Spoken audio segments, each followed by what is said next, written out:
No vídeo de hoje vamos trazer a análise do REIT da Realty Income. Trata-se do fundo negociado pela cota O na Bolsa de Nova York ou também na B3 por meio de uma BDR. É um REIT que tem números bastante interessantes, é um Dividend Aristocrat, a gente vai falar um pouco mais aí dessa classificação mais adiante, e tem resultados bastante consistentes. Confira em nosso vídeo. Se gostar do conteúdo, fique à vontade para curtir, compartilhar e se inscrever em nosso canal.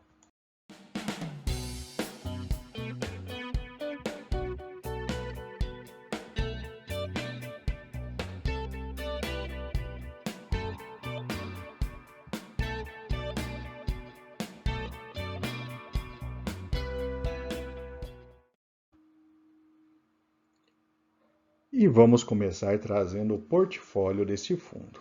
As 10 áreas atendidas por esse fundo aí, o que podemos chamar de renda urbana nos nossos fundos brasileiros, são basicamente essas lojas, né? Nos Estados Unidos chamam de grocery stores, né? As lojas de conveniência, restaurantes de serviço rápido, farmácias, saúde e fitness, né, serviços automotivos. Então, basicamente, aí todos esses serviços urbanos, né, em áreas centrais assim das cidades, são o foco dos imóveis deste fundo, né? Entre os clientes, a gente tem a Dollar General, a Walgreens, rede de farmácia lá, 7-Eleven, Dollar Tree, Wynn Resorts, FedEx, né, são algumas aí das principais clientes desse fundo. São grandes empresas, né, que têm um número de clientes bastante relevantes, principalmente nos Estados Unidos. A diversificação, a gente tem aí varejo, como 82% praticamente das áreas, né, dos imóveis do fundo, área industrial 13%, jogos uma participação relevante e o restante ali uma participação um pouco menor no fundo. Em termos de região, a gente tem aí a concentração principalmente nos Estados Unidos, onde podemos destacar aí os Texas, Califórnia e Illinois como os principais estados. O Reino Unido tem também imóveis do fundo, a gente vai ver que ele tem uma participação, inclusive, aí no mercado europeu também. Uma participação menor, mas tem participação no mercado europeu.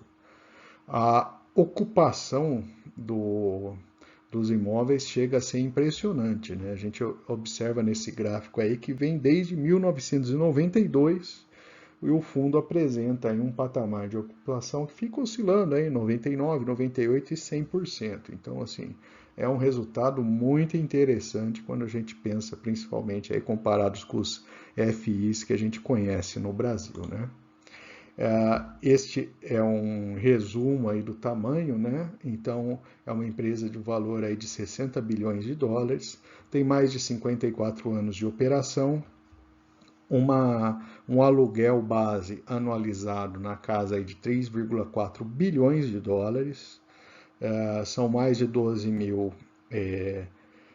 unidades, né, imóveis, né? E aqui temos a distribuição nesse pequeno mapa, né? Que ele se trata do quarto maior REIT global, né? Ele tem 6,8 bilhões de dólares em portfólio na Europa e a gente vê os países ali, principalmente Reino Unido, Espanha e agora Itália, mais recentemente. Então, trata-se de um fundo aí com uma abrangência bastante interessante. Essa é a distribuição das áreas, né, das regiões de atuação.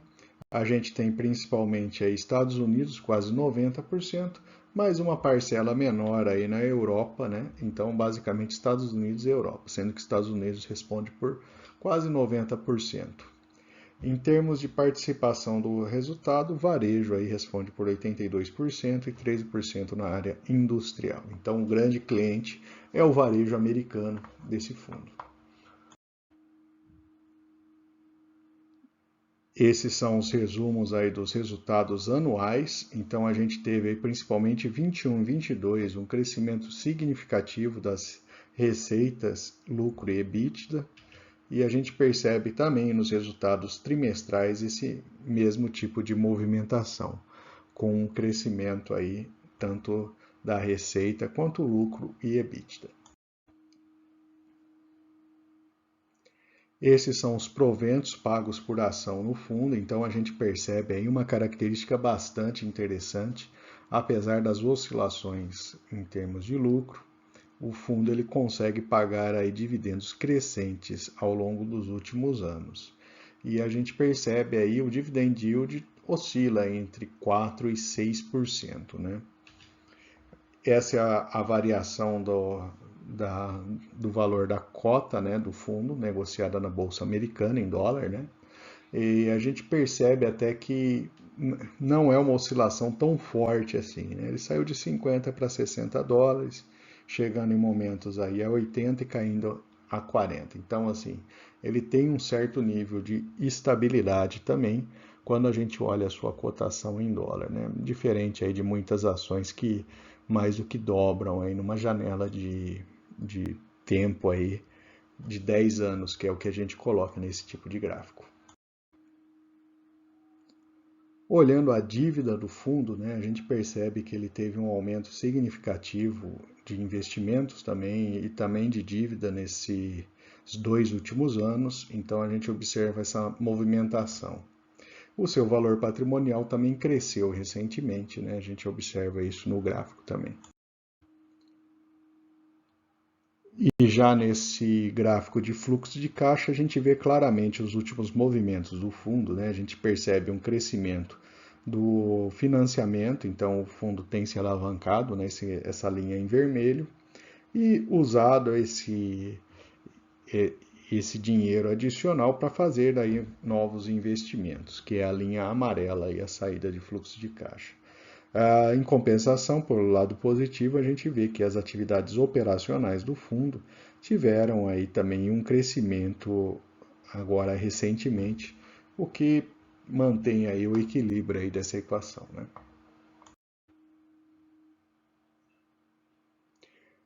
Já olhando a relação preço-lucro do fundo, a gente observa que ele tradicionalmente tem ficado aí em patamares mais elevados, com essa relação chegando a mais de 40 vezes.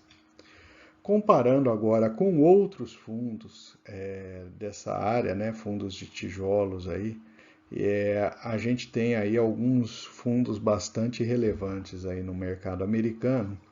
O American Tower, né, basicamente aí torres de celulares. O Public Storage, que são imóveis, também imóveis dentro da cidade, né, de renda urbana, mais voltados para armazenamento, né? A Gaming Leisure, a East Group e a Brixmor, completando a lista. A gente percebe que em termos de dividend yield, principalmente aí a Public Storage e a Game Leisure tem dividend yields mais altos. Inclusive a Public Storage a gente fez um vídeo recente no canal. Eu vou deixar o link aqui no vídeo se você tiver interesse de conhecer um pouco mais aí desse outro REIT, acho que vale a pena. A relação preço-lucro do Realty Income é bastante alta, né? Chega aí na casa dos 47, similar aí ao American Tower, né? Mesma ordem de grandeza. A relação preço-valor patrimonial, o valor patrimonial é bastante alto do Realty Income, então essa relação fica mais baixa. As receitas cresceram 22% nos últimos 5 anos, esse é um ponto positivo. E o lucro também cresceu os mesmos 22%. Então a gente percebe, comparado aí com os demais, que houve aí que a Realty Income, em termos de crescimento de lucro e receita, se destaca no grupo. A margem líquida está na casa de 26%, que não é uma margem muito alta para esse grupo, né? E o ROI chega na casa de 3%. Seu patrimônio líquido aí, né, 41 bi de dólares, isso no fechamento aí do ano, né? A gente tem a American Tower, que é o maior aí desse grupo, quase 100 bilhões de dólares de patrimônio líquido. Aliás, se tiver interesse em uma avaliação aí mais detalhada desse REIT, deixe nos comentários que a gente prepara um vídeo aí futuro avaliando esse outro REIT. Tá aí uma outra característica interessante também do Realty Income é que ele paga dividendos mensais, bastante similar aos fundos imobiliários do Brasil, o que não é padrão nos Estados Unidos, já que temos aí alguns REITs que pagam os dividendos de maneira trimestral, né, a exemplo de várias ações aí do mercado americano. Em termos de recomendações, a gente observa aí que a maior parte hoje está como recomendação de hold para a ação, né, 12 dos analistas nesse gráfico amarelo, e chegando aí em 2,3 nessa nota aí de, de recomendação. O preço atual em $61, a expectativa mais baixa dos analistas é $65. E essa é uma visão também das expectativas dos lucros por ação, né? Em termos de estimativas atuais, a gente tem para 23 aí 1,4 para fechamento do ano e para o ano que vem 1,5 de lucro por ação, ou seja, os analistas preveem aí lucros crescentes para esse REIT também. Agora vamos trazer algumas informações divulgadas recentemente pela empresa, né? Ela pertence ao índice do S&P 500.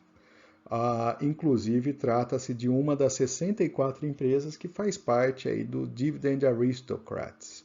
Então, essa lista de empresas são empresas aí que pagam dividendos ininterruptos aí há pelo menos 25 anos. Então, ele faz parte do top 5 aí do Global REIT. Então, ele tem aí características bastante interessantes e um histórico bastante sólido, né?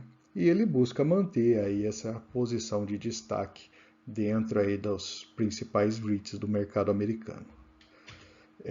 Inclusive ele traz aqui a risco-retorno, né, do Realty Income, com essa bolinha aí, né, com o símbolo dele aí, vermelho e amarelo, em relação ao S&P 500, e ele se mostra aí como uma das opções aí que tem tido retorno positivo aí, e mesmo comparando com outros REITs ali, né, ele tem também uma característica bastante interessante de destaque. Outro ponto de atenção que eles chamam, né, é a baixa volatilidade dos seus dividendos. Então, esse REIT de fato é um reloginho, ele paga ali uma quantidade estável de dividendos ao longo de vários anos, com um leve crescimento aí entre um ano e outro. Então, trata-se de uma característica bastante interessante. Outro ponto que ele trouxe aí é o investimento recente, né, na Itália. Então, ele trata-se de uma nova geografia para ele, né? Ele investiu aí em espaços operados por esse Metro Group, né? E que ficam localizados em cidades de grande porte da Itália, como Florença e Roma, né? Trata-se de um operador também bastante com bastante resiliência, né? E ele está se expandindo aí para esse novo mercado. Uma outra característica que vale a pena ser comentada é que ele busca, né, os clientes ali, seus inquilinos, dentro dessas 4 categorias, né? Que é o fora do varejo, aí destaque para FedEx, né, que a gente conhece bem, o varejo de serviços, né, que service oriented, né? Então são, por exemplo, Home Depot, 7-Eleven, né? Essas marcas aí. Pontos de baixo custo, como Sam's Club, Walmart, Dollar General, né? São essas grandes redes aí. E os não discricionários, né? Como a Tesco, a Walgreens e a CVS, né? São a CVS, Walgreens, redes grandes aí de farmácia, né? Que tem muitos pontos aí no mercado americano.